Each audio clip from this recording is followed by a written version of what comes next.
खरं तर हे मराठा समाजाने जरांगीला प्रश्न विचारले पाहिजेत. कारण की काल सकाळी उपोषणाला बसल्याच्या नंतर राधाकृष्ण विखे पाटील आणि प्रसाद लाड हे दोघंजण मसुदा घेऊन आले आणि तोच मसुदा संध्याकाळी आणला. मग सकाळी मनोज जरांगीने तिथं आगपाकड केली, सकाळी आदळापट केली किंवा हे सगळ्या मागण्या मान्य झाल्या पाहिजे, सगळं असं झालं पाहिजे.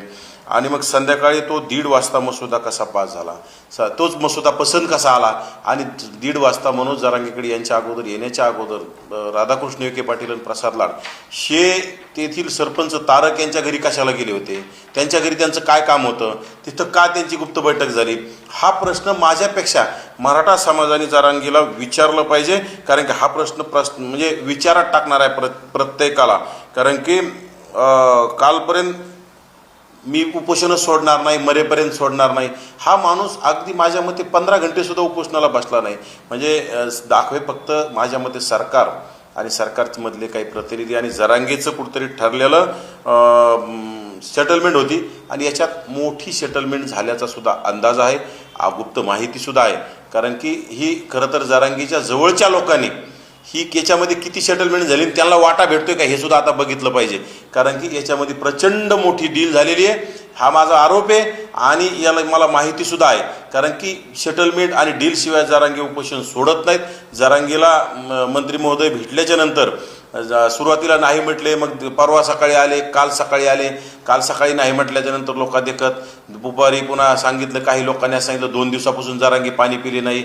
मग 2 दिवसापासून जरांगी पाणी पिले नाही तर नंतर दुपारी माझ्यामध्ये 4-5च्या दरम्यान विजय ते काय नावाचा सरपंचाच्या भावकीतला त्यांच्या घरी जाऊन त्याला लघवीला वॉशरूमला गेला. मग हा पाणीच पिला नाही 2 दिवसापूर्वी, उन्हात उपोषणाला बसला, मग याला लघवी कुठून आली, तिथं जाऊन पुन्हा काय केलं, हे सगळ्या चर्चा घडवण्यासाठी सगळं चाललेलं आहे विषय. आणि हैदराबाद गॅजेट स्वतंत्र कुणबी मंत्रालय हे फक्त मुदत देण्यास नकार दिला आणि अचानक 1 महिन्याची मुदत कसं काय दिली, अजिबात मुदत देणार नाही म्हणे सकाळी. आणि मग रात्री 1 महिन्याची हैदराबाद गॅजेटियरला असेल, मराठा कुणबी मंत्रालयाला असेल 1 महिन्याची मुदत कशी दिली, हा महत्त्वाचा प्रश्न आहे. हा प्रश्न मराठ्यांनी विचारला पाहिजे. कारण की मराठा समाजाला फसवलं जातं आहे, मराठा समाजाचे विनाकारण बळी जात आहे. त्याच्यात रात्री त्या आंदोलनाला येऊन परत जाताना काही बीडमधील बांधव 1 जणाचा त्याच्यामध्ये जीव गेला आहे आणि 2 हॉस्पिटलमध्ये ॲडमिट आहेत. म्हणजे कुठेतरी समाजाला भावनिक करायचं, समाजाला सोबत नौटंकी करायची आणि आज हॉस्पिटलमध्ये जाऊन वाकडा तिकडा पडून याला बोलणं सुरू आहे. हेच म्हणजे कुठंतरी सगळं ठरवून केलेला प्लॅन आहे. सरकार आणि जरांगी हे एका नाण्याच्या 2 बाजू असल्यासारखा प्रकार सुरू झाला आहे. सरकारमधले वेळोवेळी प्रतिनिधी येतात आणि कुठंतरी जरांगीला दिलं की जरांगीचं सगळं शांत होतं आणि बाकी काही नाही. समाज भावनिक आहे, समाज गर्दी करल या भीतीपोटी राज्य सरकार पाहिजे ते जरांगीला दिलं जातं. परंतु समाजाला काय मिळाले हे समाजाने विचारलं पाहिजे. समाजाला हैदराबाद गॅजेटियरच्या माध्यमातून आता लागू केल्यापासून किती प्रमाणपत्र मिळाले त्या आणि आता किती मिळणार आहेत. आता यासाठी 1 महिना मुदत दिली, 1 महिना जर सरकारने नाही केलं तर जरांगी काय करणार, जरांगी काय करणार, मग पुन्हा उपोषणाला असं बसून पुन्हा खोकीच मिळवणार का, हा प्रश्न समाजाने विचारला पाहिजे. नाहीतर येणाऱ्या काळात मराठा समाजाचं वाटोळं आहे आणि ही पैशावाले होतं आणि याच्या आसपासचे जे लोक आहेत यांचे घरं भरण्याचं काम सातत्यानं सुरू आहे. अगोदरच लाखो कुणबी प्रमाणपत्र देण्यात आलेली आहेत आणि आता हैदराबाद गॅजेटच्या माध्यमातून याच्यातून देण्याची त्याची मागणी पहिले तर उरलेच नाही कोणी, तर आता हैदराबाद गॅजेटमधून कुणबी प्रमाणपत्र देणारच कशी. एक तर नोंदी नाही आहेत, आता हे फक्त प्रेशर आहे. सरकार देऊ शकत नाही, सरकारने दिलं तरी आम्ही शांत बसत नाहीत. सरकारने दिल्याच्या नंतर सरकारने एक GR काढले, GR रद्द करता येतात. कारण की जे चुकीचे संविधानाच्या विरोधात असंविधानिक GR असले ते न्यायालयाच्या माध्यमातून रद्द करण्याचा अधिकार प्रत्येकाला डॉक्टर बाबासाहेब आंबेडकरांनी दिलेला आहे. त्यामुळं असे चुकीचे GR काढून मराठा समाजाची फसवणूक करायची आणि उगं मराठा OBC वाद लावण्याचा हा प्रकार आहे, बाकी काही नाही. कारण की OBC समाजावर अन्याय होत असेल तर OBC समाजाला न्यायालयात जाण्याचा सुद्धा अधिकार आहे. आणि खरं तर आज एकही नोंद तुम्हाला सापडणार नाही.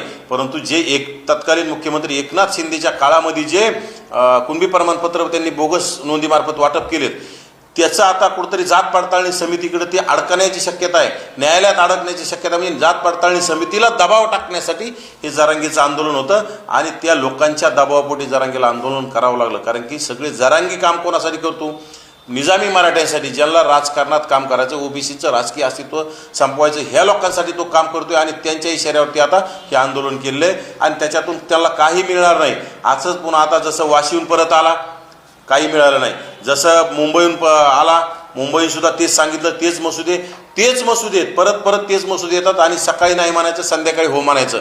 म्हणजे याच्यामध्ये कुठेतरी आपलं खळगी भरली, समाजाहून काही घेणे देणं नाही. परंतु समाज भोळा बाबडा आहे, समाज भावनिक, समाज विनाकारण अशा चुकीच्या माणसावर विश्वास ठेवणं समाजाने आता बंद केलं पाहिजे. हैदराबाद गॅझेटियरचा जो आहे निकाल, त्यावरती माननीय न्यायालयामध्ये दावा प्रलंबित आहे, अजून त्यावर काही निकाल लागलेला नाही.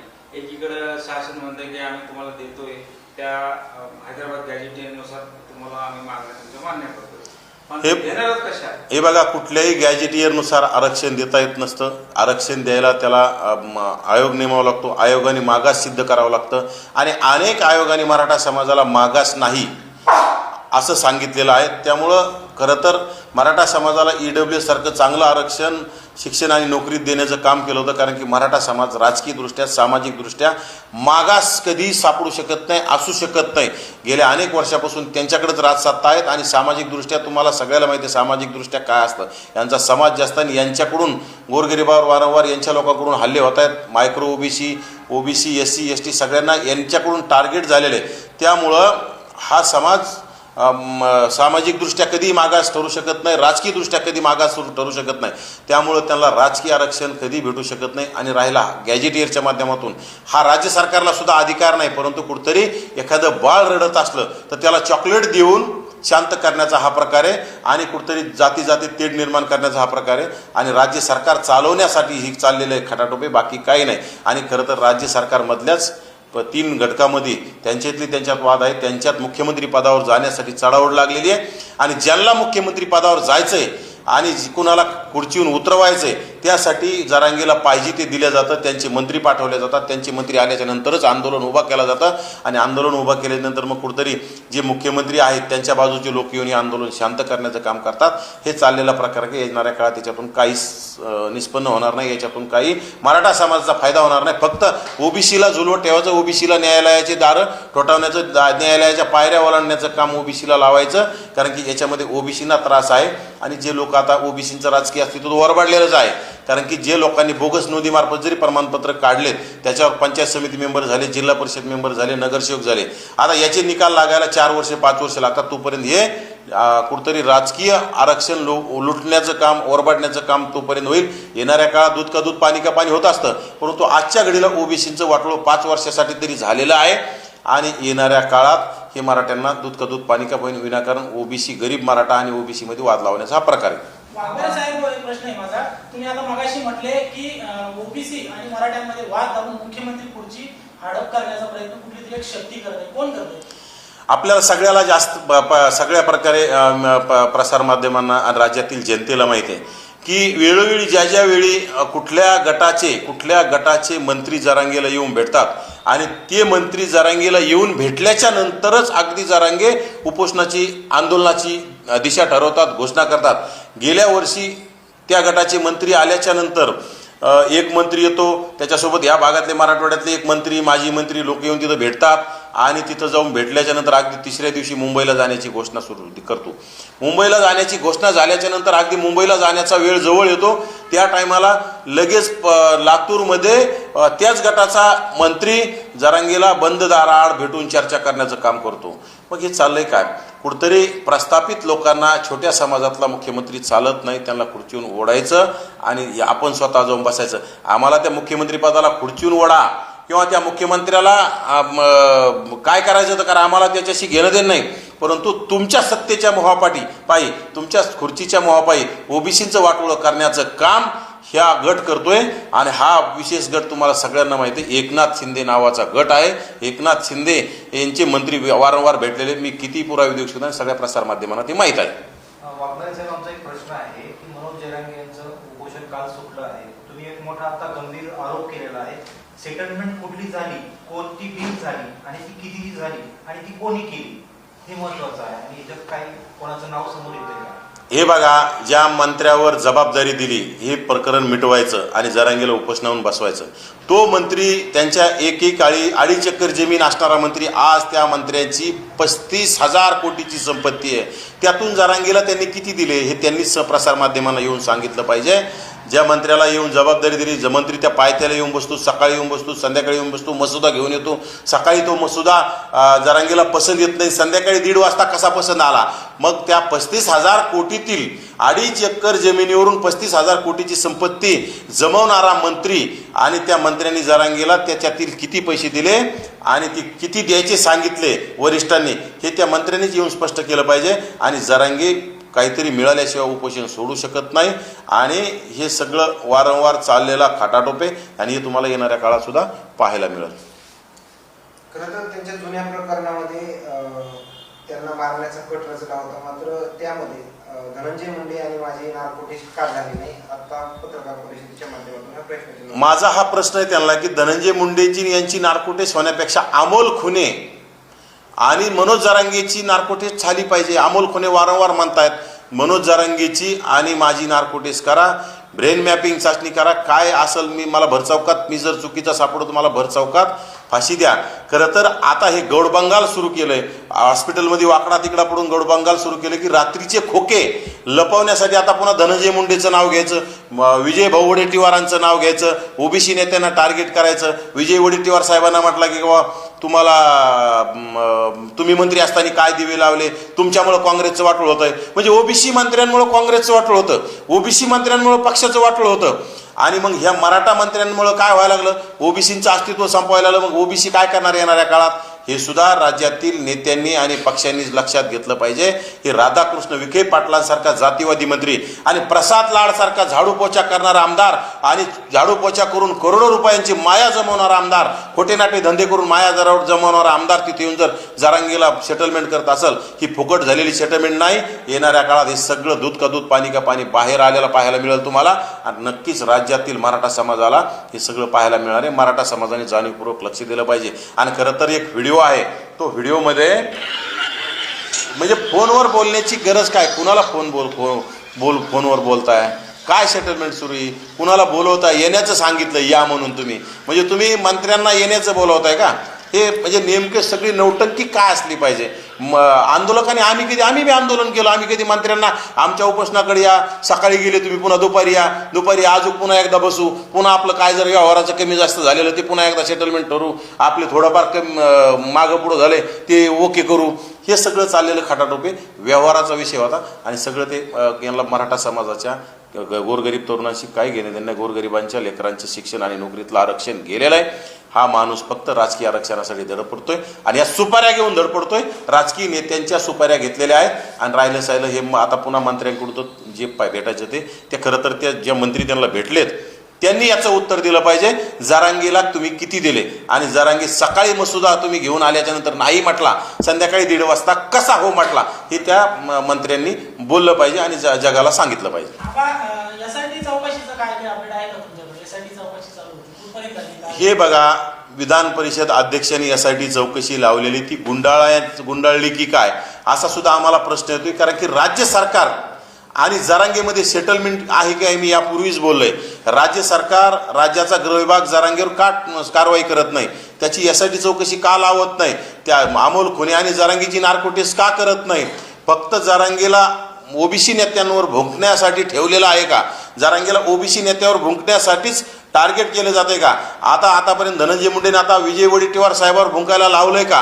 कारण की विजय वडेट्टीवार साहेब ओबीसींच्या प्रश्नावर आम्ही रस्त्यावर उतरू मानल्याच्या नंतर म्हणजे ओबीसीचा एखादा नेता ओबीसींच्या प्रश्न हक्क अधिकारासाठी लढायचं म्हटला की लगेच त्यांना टार्गेट करण्याचं काम जरांगे सातत्यानं करतोय. परंतु विजय वडेट्टीवार साहेब असतील, धनंजय मुंडे असतील, ह्या जरांगेला भीक घालणार नाहीत आणि नक्कीच विजय वडेट्टीवार ओबीसींसाठी लढण्याचं काम करतील. आणि ह्या जरांगेसारख्या 5वी नापासाच्या अक्कलशून्य असणाऱ्या माणसाला भीक घालणार नाहीत आणि ते आपल्याला येणाऱ्या काळात पाहायला मिळत. कालच्या आंदोलनावर माझा शेवटचा प्रश्न आहे, कालचं जे आंदोलन झालं, अमरण उपोषण झालं, यामध्ये कुठल्या समाजाला काय मिळालं असं वाटतं? हे बघा, मराठा समाजाला आता काहीतरी ओबीसींचं ओरबाडून देण्याचा प्रकारे ओबीसी फक्त राजकीय अस्तित्व ओबीसींचं संपवण्याचा खटाटोप आहे. मराठा समाजाला, गरीब मराठ्यांच्या लेकराला शिक्षण आणि नोकरीत काही मिळणार नाही. जे पाहिजे ते होतं ते गेलं आणि याच्यामध्ये ओबीसींनाच व्यवस्थित भेटत नाही. आणि तुम्ही ओबीसीमध्ये येऊन काय करणार? फक्त ओबीसींच्या स्थानिक स्वराज्य संस्थेतलं अस्तित्व संपवण्यासाठी चाललेला हा मोठा डाव आहे. आणि यामध्ये शिंदे गट अतिशय उत्साही आहे, कारण की शिंदे गटाला मराठा समाज जवळ करायचा आहे. शिंदे गटाने वारंवार मंत्री पाठवले, जरांगेला रसद देण्याचं काम केलं, जरांगेला आंदोलन करायला लावलं आणि जाणीवपूर्वक राज्याचे तत्कालीन मुख्यमंत्री एकनाथ शिंदे ही मंत्र्यांना पाठवण्याचं काम करतात, मंत्र्यांना भेटण्याचे आदेश देण्याचं काम करतात, आंदोलन उभा करण्याचं काम करतात.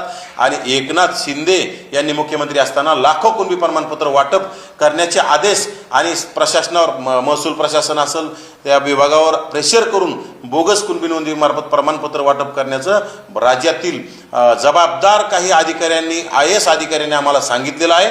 आणि त्यांनी सांगितलं की एकनाथ शिंदे जोपर्यंत होतो तोपर्यंत लाखो कुणबी प्रमाणपत्र वाटप झाले आणि एकनाथ शिंदेच्या दबावापोटी आम्हाला नाविलाज असतो ते वाटायला भाग पाडलं. वाघमारे साहेब, माझा एक शेवटचा प्रश्न आहे. जसं की मनोज जयरांगे म्हणतात की जे मराठा आंदोलकावरती गुन्हे दाखल झालेले आहेत, कायद्यात अशी कोणती तरतूद नसावी, मला तर माहिती असं आहे, तर पण ते गुन्हे वापस घ्या म्हणताय. हे बघा, नॉर्मल स्वरूपाचे जे गुन्हे असतात ते वापस घेता येत असतात, परंतु ज्याच्यामध्ये दंगल घडवणे, गाड्या पेटवणे, पोलिसांवर दगडफेक करणे, पोलिसांची डोके फोडणे, हॉटेल जाळणे, घरं दुकानं फोडणे, चोऱ्या करणे, असे गुन्हे कुणालाही, कुणाचं सरकार आलं आणि काही आलं तरी वापस घेता येत नसतात. जरांगेचा हा बाल आट्टा आहे, जरांगीने त्याचा अभ्यास केला पाहिजे. आणि जरांगीचे कोण हे अभ्यासक आहेत. खरं तर आता जरांगीनी या कालचं जर सगळं सेटलमेंटचं खापर जरांगे त्यांच्या अभ्यासकावर फोडणार आहे, कारण की तुमको भी लेके डूब जाएंगे सनम अशा परिस्थितीमध्ये जरांगीने केलेला कार्यक्रम आहे. आता पुन्हा काय म्हणणार तो, मी पोराव हे बघा अभ्यासक बोलवलेत, अभ्यासकाला विचारा पोराव घेऊ का मागं, राजाओ घेऊ का मागं, जिंकलो रे राजाओ. आणि पुन्हा काय म्हणीन, ह्या लोकांना बोलवलं होतं मी, यांनी सांगितलं म्हणून मी मागं घेतलं. म्हणजे पैसे यांनी हाणायचे आणि त्या अभ्यासक लोकांना बदनाम करण्याचं काम येणाऱ्या काळात पाहायला मिळेल. आणि त्याच्यासाठी तो केलेला कांगावा आहे. अभ्यासकाला बोलवा रे, अभ्यासकाला बोलवा रे, आणि त्यांच्या माध्यमातूनच करा. हे सगळं करून अभ्यासकाला येणाऱ्या काळात तुम्हाला बदनाम झालेले तुम्हाला पाहायला मिळते.